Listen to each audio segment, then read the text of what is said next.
What a wonderful day today. I am happy to bring to you 5 action steps from the great book Secrets of a Millionaire Mind from Harv Eker.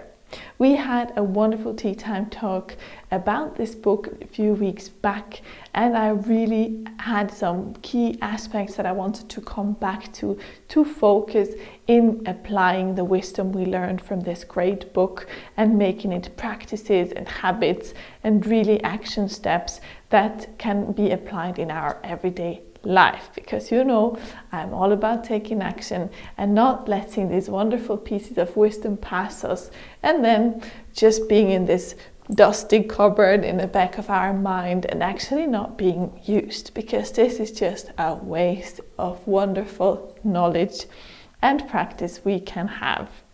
So number 1 is Harv Eker says that if you don't have the results that you want to see, then you simply don't know something.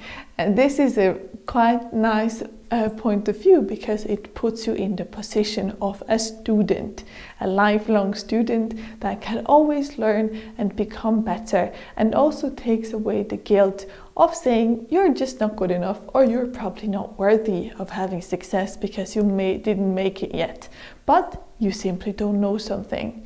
It makes us humble, and I think it's a very good piece of advice to keep this in your mind and be a student, have a growth mindset.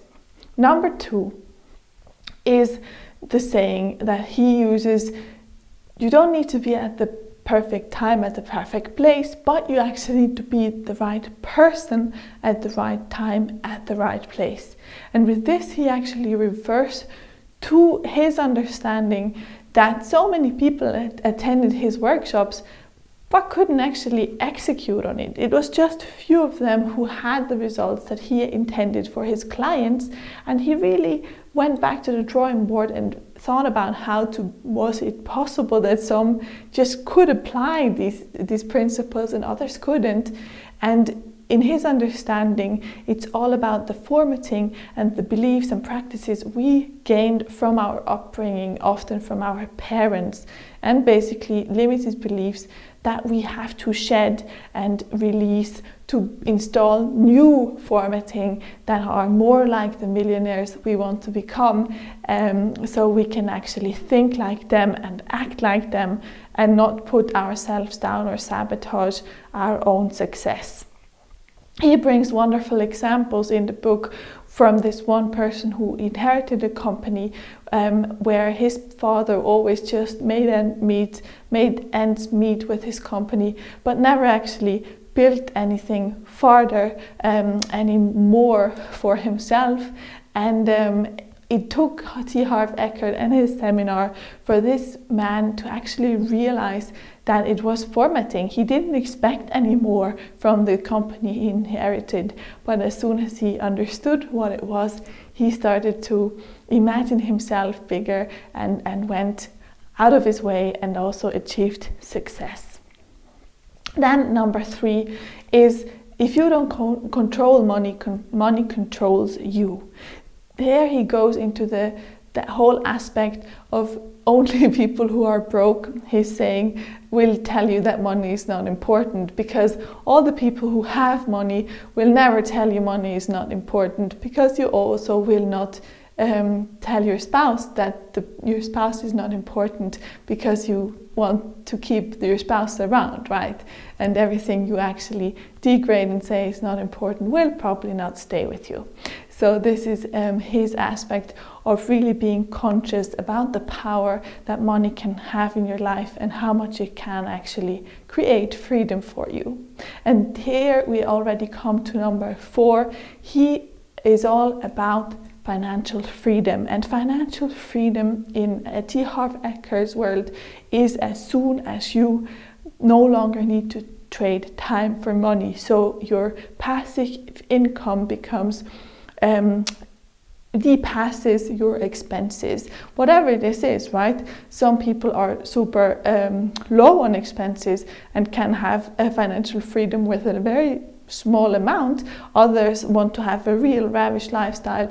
3 yachts and 5 houses all over the place. But they as well, as soon as their passive income depasses their expenses, they're financially free. They don't no longer need to work traditional hours to actually have their life expenses covered. Number 5 is his money management system that I'm happy to show you. We were talking about creating this Excel file to really apply this every day, and I am happy to share this with you to show you how I fill it in myself. And if you want to get access to my Excel or just build one for yourself, don't hesitate to reach out. I'm happy to share it with you. This is the infographic that Harv Eker's team created for this money management system of his, where he has the examples with the different jars.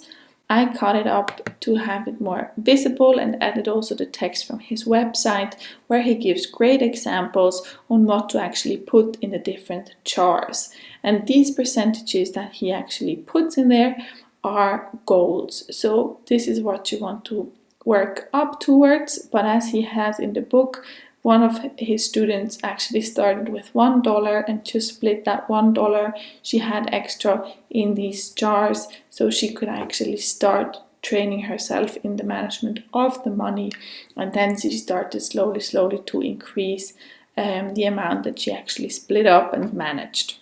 On the second sheet, I have some advice that he also gives on how to manage these and how to increase the percentages to what he suggests. So this one is actually broken up into the different months, how I want to do it. So you have the different jars in different colors. Then you have the goal with the percentages, and you have the situation plus minus what the situation is for me right now. And this is just an example, so you can adapt it to your situation. And you have the example amount of money, currency not included, because this is different for every one of us. So you can find which one you should put how much money into to actually have some left and some to spend.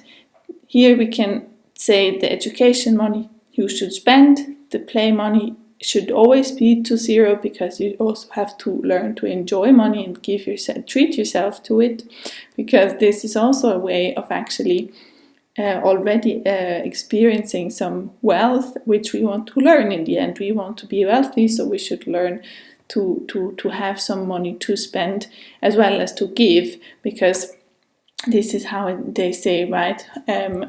Everything you give will come back to you, but it's not obvious that you can give with an open heart. So this also has to be practiced, especially in times where you're in your investment mode and sometimes forget to actually give to other people, which is very important. And then, of course, the long-term saving for spending, where you can basically save up for projects. So this is why I split up down here. You have for example, holidays or high-level coaching or unexpected expenses, whatever can it be.